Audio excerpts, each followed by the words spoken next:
Meus irmãos, bom dia. Estamos começando mais uma escola bíblica dominical. E como é de conhecimento de todos, estamos estudando a revista Compromisso. E nesse trimestre estamos estudando o livro de Gálatas, Efésios, Filipenses e Colossenses. Eu acho que os irmãos devem ter recebido a revista pelo WhatsApp. Os irmãos que não estiverem recebendo a revista pelo WhatsApp, é só nos procurar que a gente envia a próxima lição do próximo domingo. E essa aula de hoje será a conduta do crente no mundo. Eu queria apenas destacar alguns pontos que o autor fala, que é: andar na contramão pode parecer algo estranho às normas, mas na vida cristã é exatamente isto. Precisamos viver na contramão do mundo. Isso é possível diante dos conselhos de Paulo. E o que nós vamos estar estudando hoje é a conduta do crente no mundo. E vamos ler agora o nosso texto áureo, que está em Efésios capítulo 5. Nós vamos ler de 1 ao 22. Eu gostaria que a irmã Tereza lesse para a gente a leitura do texto. Sede, pois, imitadores de Deus como filhos amados, e andai em amor, como também Cristo vos amou e se entregou a si mesmo por nós, em oferta e sacrifício a Deus em cheiro suave. Mas a fornicação e toda impureza ou avareza, nem ainda se nomeie entre vós, como convém a santos, nem torpezas, nem avarezas, nem parvoices, nem chocarrices, que não convém, mas antes ações de graças. Porque bem sabeis isto, que nenhum devasso ou imundo, ou avarento, o qual é idólatra, tem herança no reino de Cristo e de Deus. Ninguém vos engane com palavras vãs, porque por estas coisas vem a ira de Deus sobre os filhos da desobediência. Portanto, não sejais seus companheiros. Porque noutro tempo eres trevas, mas agora sois luz no Senhor. Andai como filhos da luz. Porque o fruto do Espírito está em toda a bondade, justiça e verdade, aprovando o que é agradável ao Senhor. E não comuniqueis com as obras infrutuosas das trevas, mas antes condenai-as, porque o que eles fazem em oculto, até dizê-lo, é torpe. Mas todas estas coisas se manifestam, sendo condenadas pela luz, porque a luz tudo manifesta. Por isso diz: desperta, tu que dormes, e levanta-te dentre os mortos, e Cristo te esclarecerá. Portanto, vede prudentemente como andais, não como nécios, mas como sábios, remindo o tempo, porquanto os dias são maus. Por isso não sejais insensatos, mas atendei para qual seja a vontade do Senhor. E não vos embriagueis com vinho em que há contenda, mas enchei-vos do Espírito. Gostaria de agradecer a irmã Tereza. Muito obrigado, irmã Tereza, pela sua leitura. E nós vamos agora lá no Campo Grande falar com a irmã Antônia. Eu queria ouvir da irmã Antônia: a conduta do crente no mundo tem como inspiração o caráter e a natureza de Deus. Efésios 5:1. Portanto, sede imitadores de Deus como filhos amados. Eu gostaria de ouvir a irmã Antônia sobre esse tópico. Olá, meus amados irmãos. Aqui estamos para a nossa Escola Bíblica Dominical. Quanta saudade, quanto tempo sem nos vermos, não é? Pois bem, hoje nós estamos aqui para falarmos sobre a conduta do cristão que deve ser imitando a Deus. Mas como nós vamos imitar alguém se nós não conhecemos? Então vamos conhecer a Deus? Deus, segundo nos orientou o apóstolo Paulo, que nos ensinou sobre isso, nos doutrinou, Deus, ele é onipresente, ele está em todos os lugares. Nós não podemos estar em todos os lugares. Deus é onisciente, ele sabe todas as coisas, ninguém sabe todas as coisas. E ele é onipotente, Deus tem todo o poder. Ninguém tem todo o poder, nós temos algum poder, mas não é todo o poder. Pois bem, então a Bíblia fala que Deus tem atributos exclusivos, que eles são, vai chamar de atributos naturais, e atributos morais, que são aqueles que nós podemos imitar. Os primeiros ninguém pode imitar, tá? A onipresença, ninguém está em todos os lugares, ninguém tem toda sabedoria, ninguém tem todo o poder. Deus tem, isso é só dele, exclusivamente dele. E nós, são os atributos morais. Deus tem amor, nós podemos amar uns aos outros. Deus é verdadeiro, nós podemos ser verdadeiro. Deus é longânimo, tem toda a paciência conosco, nós podemos ter toda a paciência com o irmão.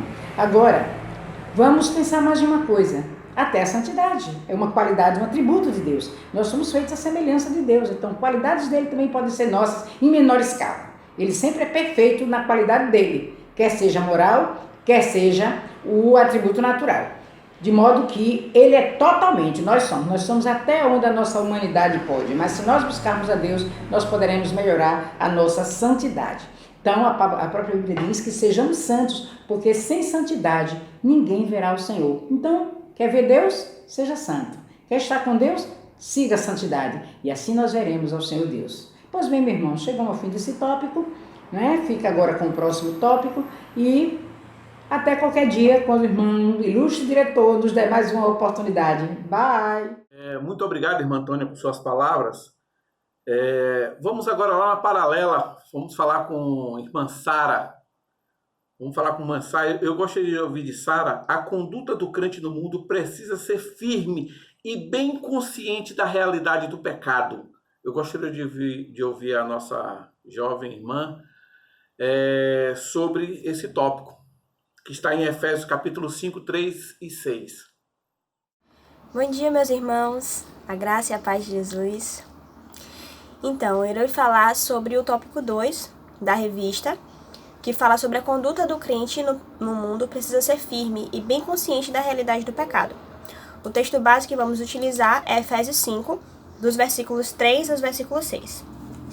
Acompanhe comigo a leitura.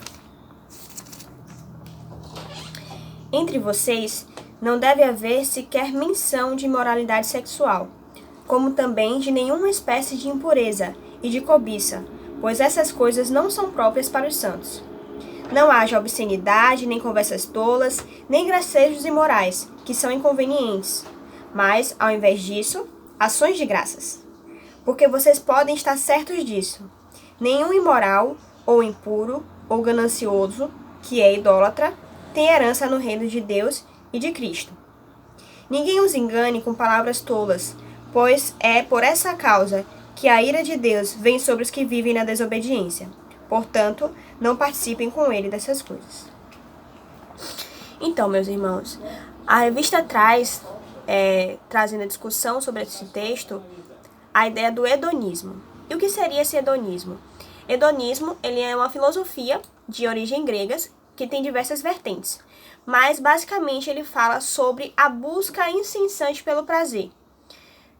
Fala principalmente sobre o buscar o prazer e a satisfação e evitar a dor e o sofrimento, e assim alcançar a felicidade.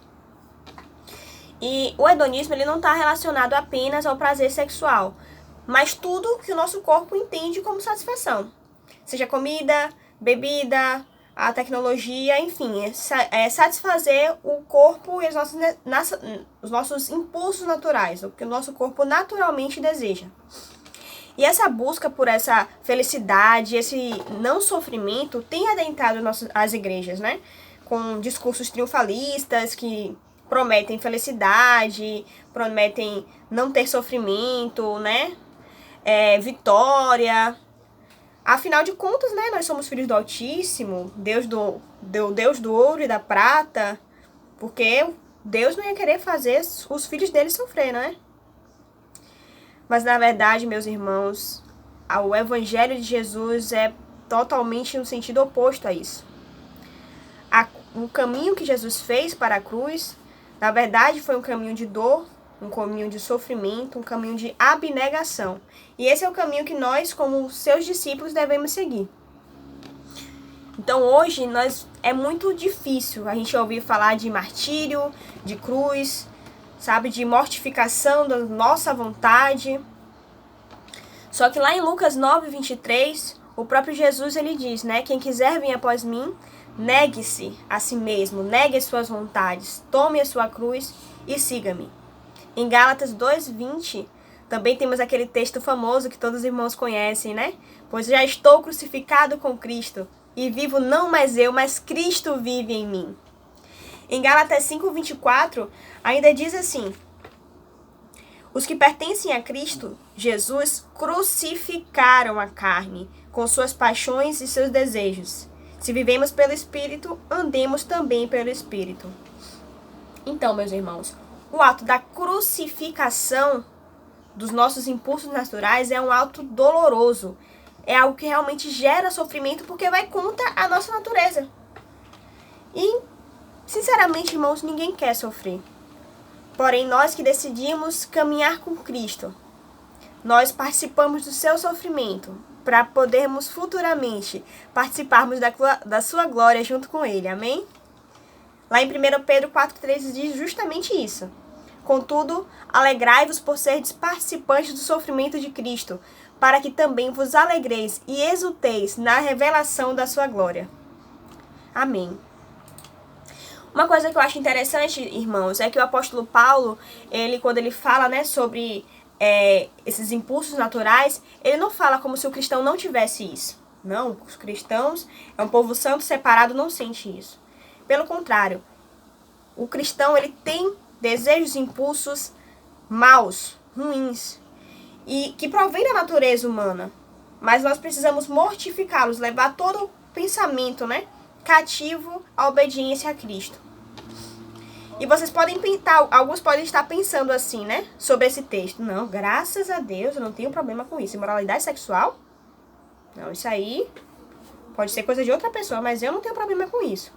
Tudo bem, meus irmãos, graças a Deus que você não tem problema com isso, mas tem problema em outras coisas. Todos nós temos impulsos naturais que são difíceis de controlar, certo?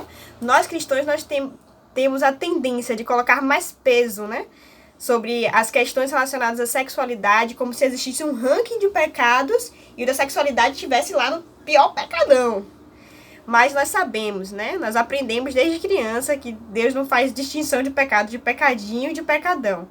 Para Deus é tudo pecado, então nós precisamos parar de colocar pesos sobre os pecados e cada um reconhecer o seu pecado e aquilo que precisa se santificar diante de Deus, certo?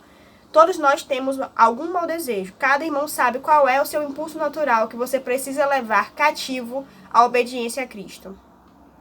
O próprio texto fala de outras coisas, né? Fala sobre cobiça, sobre ganância, aquela pessoa que quer ser sempre mais dinheiro, sobre idolatria. E idolatria, meus irmãos, não seria apenas relacionados à imagem ou algo assim, né? Que a gente costuma geralmente associar. Mas é tudo que passa a ser um centro na sua vida ou passa a ser um amuleto para a sua caminhada. Inclusive a própria religião ou até a idolatria ao templo físico que nós temos de igreja são exemplos, né, de idolatria que nós às vezes podemos estar tendo sem nem perceber. Então, meus irmãos, para concluir, que nós não venhamos a cair nessa mentira da busca desenfreada pela felicidade, ou que na caminhada cristã nós não teremos sofrimentos. Pelo contrário, nós teremos. Como nosso mestre disse, no mundo tereis aflições, mas bom ânimo, meus irmãos, bom ânimo. Nosso Jesus já venceu tudo isso.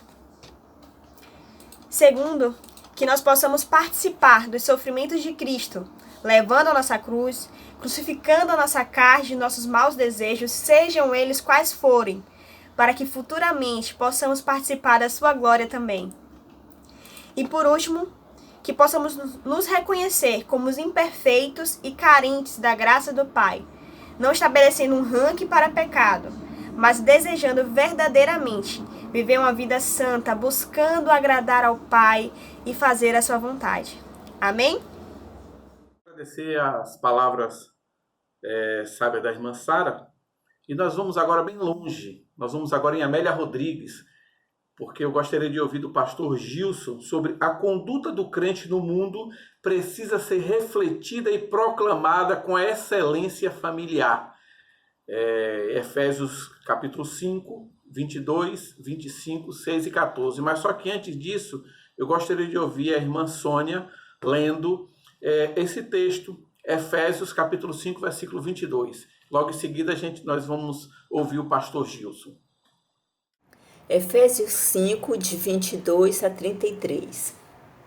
Esposas, que cada uma de vocês se sujeite a seu próprio marido como ao Senhor, porque o marido é o cabeça da esposa, como também Cristo é o cabeça da igreja, sendo ele próprio o salvador do corpo. Como, porém, a igreja está sujeita a Cristo, assim também a esposa se sujeita em tudo ao seu próprio marido. Maridos, que cada um de vocês ame a sua esposa, como também Cristo amou a igreja e se entregou por ela, para que a santificasse, tendo-a purificado por meio da lavagem da água pela palavra, para apresentar a si mesmo como igreja gloriosa, sem mancha, sem ruga, sem coisa semelhante, porém santa e sem defeito. Assim também o marido deve amar sua esposa como ama o seu próprio corpo.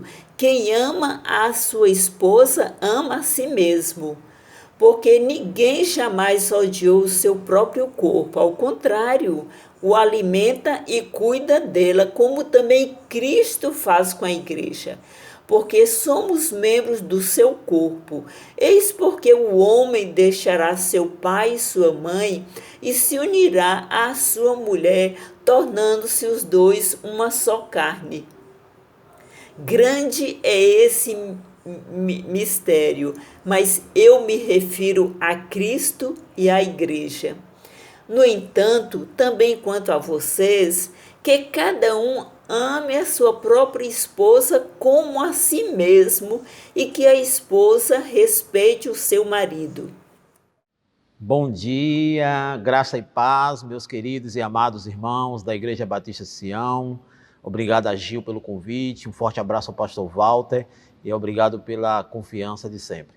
Queridos, eu tenho poucos minutos para tratar de um assunto que eu gostaria de ter pelo menos 40 minutos, 30, 40 minutos para tratar, que é a questão do tópico da lição, que fala sobre a conduta do crente no mundo precisa ser refletida e proclamada com excelência familiar. Eu entendo esse texto do apóstolo Paulo no capítulo 5 e início do 6 como um texto só, e o assunto principal é família.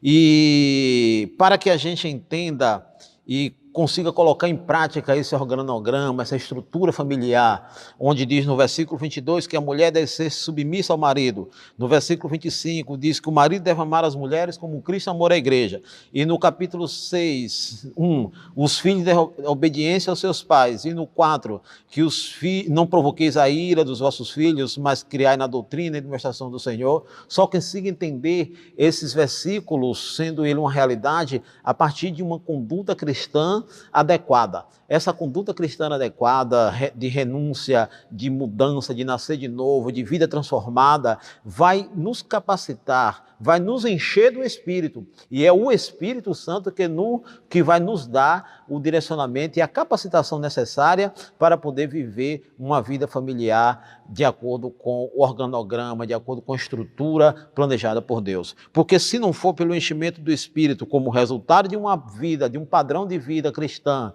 de devoção, de renúncia, de nascer de novo, não tem como a mulher entender esse versículo 22 e se submeter à liderança do seu marido. Sujeição aqui está sujeita debaixo da liderança, porque o marido ele é o cabeça da igreja, da casa, ele é o cabeça da família, ele é o sustentador e o mantenedor da sua casa. E não tem como os maridos amarem as suas esposas como Cristo amou a igreja. Olha que grande desafio para nós homens, né? Amar as esposas como Cristo amou a igreja e se entregou por ela. Só é possível se for por enchimento do Espírito. Da mesma forma, a criação dos filhos de acordo com a orientação do Senhor. E os filhos obedecerem aos pais de acordo com a orientação do Senhor e as promessas feitas por Deus para esse quesito só serão possíveis se tivermos o enchimento do Espírito Santo. E o enchimento do Espírito Santo, ele não acontece por acaso. Ele não é um passo de mágica, ele não é pela imposição de mãos. O enchimento do Espírito Santo é resultado de uma vida, de uma conduta cristã que demonstre isso, que busque isso, que beba do Evangelho todos os dias da vida.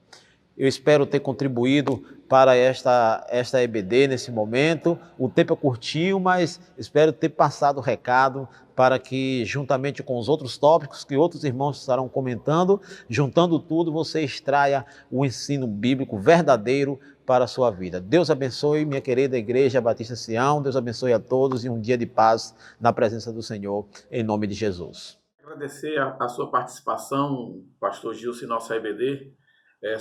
Somos gratos por sua disponibilidade em ceder um pouquinho do seu precioso tempo para estar nos ajudando na nossa escola bíblica dominical. Que o Senhor Deus continue lhe abençoando, irmão pastor. Vamos agora no Garcia. Eu queria ouvir do nosso querido irmão Dálvaro. A conduta do crente no mundo se torna possível e inconfundível com o enchimento do Espírito Santo. Gostaria de ouvir do irmão Dálvaro, que inclusive está em Efésios capítulo 5, versículo 18. Mas enchei-vos do Espírito. Irmão Dálvaro, fale um pouco sobre esse tópico. Outro ponto da lição é a conduta do crente no mundo se torna possível e inconfundível com o enchimento do Espírito Santo. Em Efésios 5,18, ele diz: mas enchei-vos do Espírito. Somente uma vida de enchimento do Espírito nos habilita e qualifica para vivermos com os valores do reino. Quando tiramos de nós tudo aquilo que nos desagrada a Deus, nós nos esvaziamos e nos enchemos com o Espírito. Meus irmãos, não ser cheio do Espírito Santo é um pecado. É o pecado da desobediência a Deus. Ser cheio do Espírito não é uma opção e nem é uma sugestão. É uma ordem, é um mandamento, é imperativo. Enchei-vos. O enchimento do Espírito de Deus nos torna parecido com Jesus. Ele é diário, para toda a vida. Agora, como saber se você está cheio do Espírito? Paulo responde em Efésios 5. Em Efésios 5,19, ele diz: falando entre si com salmos, isto é, comunhão, relacionamento. O crente cheio do Espírito, ele não vive resmungando, reclamando, cheio de amargura, de ressentimento. Muito pelo contrário, ele tem relacionamento saudável, ele edifica o irmão, ele é bênção na vida do irmão, ele sempre tem uma palavra de estímulo, de edificação, de encorajamento. É o que acontecia com nossos irmãos na igreja primitiva. Na oração, no partir do pão, tinha tudo em comum. É o que a gente percebe hoje na nossa igreja, os nossos irmãos contribuindo com o gênero alimentício, com seus recursos financeiros, para ajudar os nossos irmãos mais carentes. Apesar do isolamento, nossos irmãos vão ao supermercado fazer compra, vão à igreja distribuir, preparar a cesta. Isso é comunhão, isso é cuidado, é amor ao próximo. Em Efésios 19b, ele diz: hinos e cânticos espirituais, cantando e louvando de coração ao Senhor. Isto é adoração. E quando você adora a Deus, você adora com entusiasmo, com prazer, com alegria, com satisfação. Quando compreendemos a majestade e a santidade de Deus, prostramos-nos em fervorosa adoração. Quando você coloca Deus no centro da sua vida, na sua agenda e no seu coração. Deus está à procura, meus irmãos, de adoradores que o adorem em espírito e em verdade. Em Efésios 5,20, dando graças constantemente a Deus Pai por todas as coisas em nome do nosso Senhor Jesus Cristo. Isso é gratidão. Você agradece por tudo. O crente cheio do Espírito não está cheio de murmurações, mas de gratidão. Temos que agradecer a Deus, meus irmãos, pela bondade e a misericórdia do nosso Deus. E por último, em Efésios 5,21, ele diz: sujeite-se uns aos outros por temor a Cristo. Isso é disposição e servir ao próximo. A vida do cristão é uma vida de serviço a Deus e aos outros. Se nós verdadeiramente vivemos para servir, teremos que nos submeter uns aos outros em amor e no temor de Cristo. É você ter prontidão para servir o seu próximo, ajudar os outros em amor, ser um crente solidário, generoso, compassivo, humilde. Isto agrada a Deus. O crente cheio do Espírito Santo frutifica naturalmente e promove comunhão, adoração, gratidão e disposição em servir ao próximo.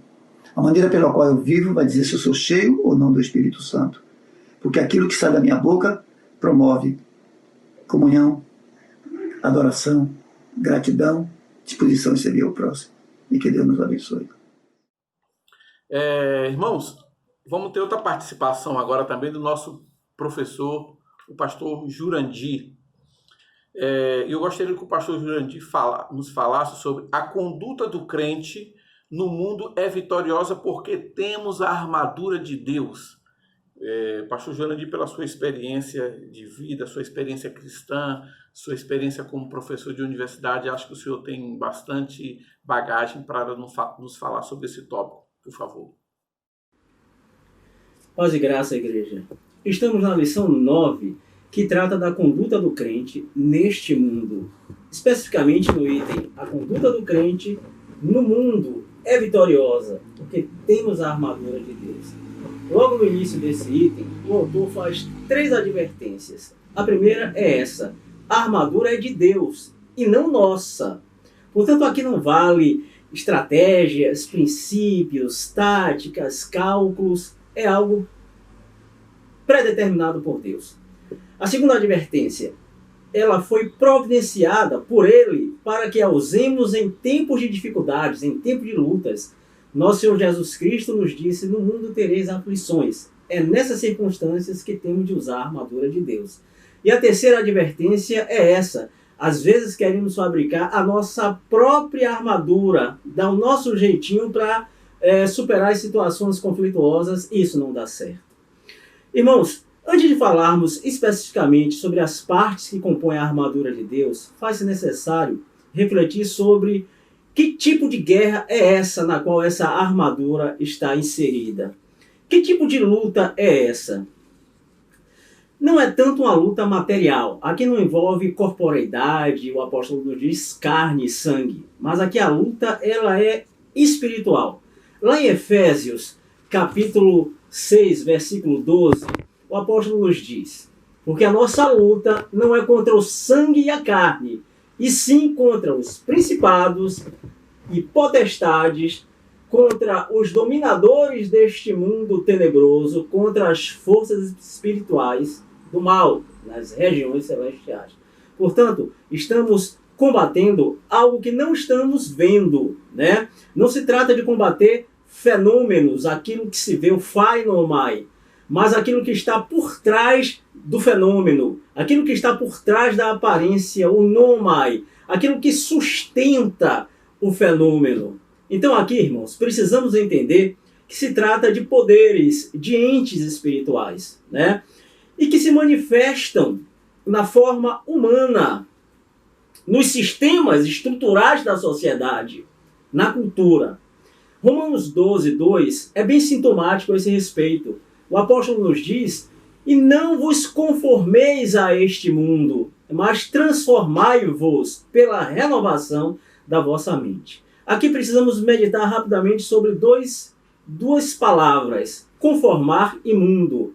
Conformeis, moldagem, tomar a forma. No grego, esquema, né? Esquematismo, padrão.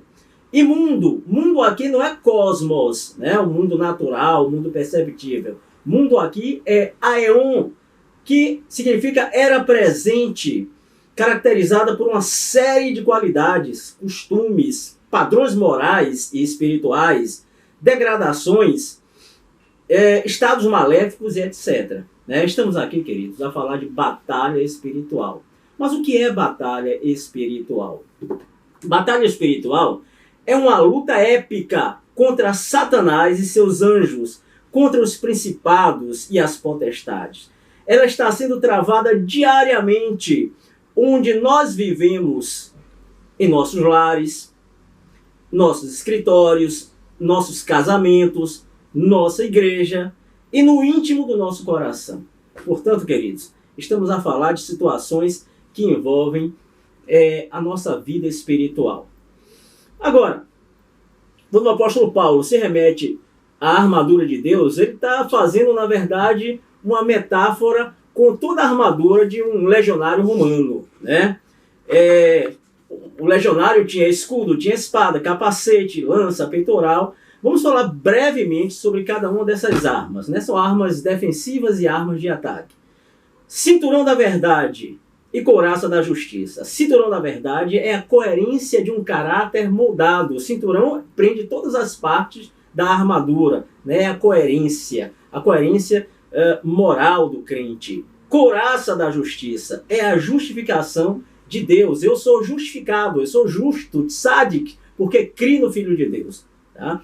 Então, segundo, calçados os pés com a preparação do Evangelho da Paz. A ideia aqui é de um sapato firme, né, que dá coesão ao andar do crente. A ideia subliminar aqui que o apóstolo está evocando, certamente, é o caligai, que é o calçado romano. Na verdade, eram sandálias com solas dotadas de inúmeros cravos, formando uma camada espessa. Né? Tudo isso para que o pé do legionário ficasse firme. É o Evangelho da Paz. Precisamos calçar os pés com o Evangelho da Paz para que possamos anunciar, né, dar testemunho, pregar as boas novas. Terceiro, o escudo da fé.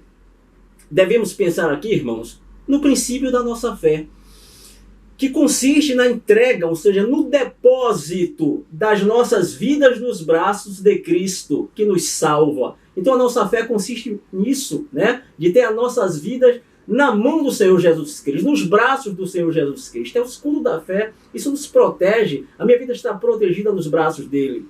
Quarto, capacete da salvação.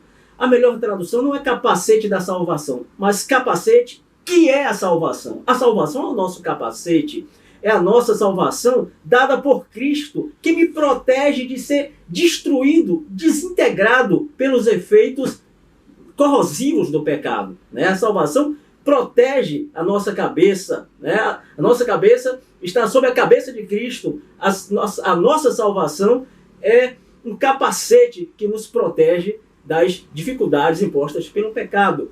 E o quinto, a espada do Espírito. A espada é do Espírito. Essa espada é a Bíblia. A palavra de Deus é utilizada pelo Espírito.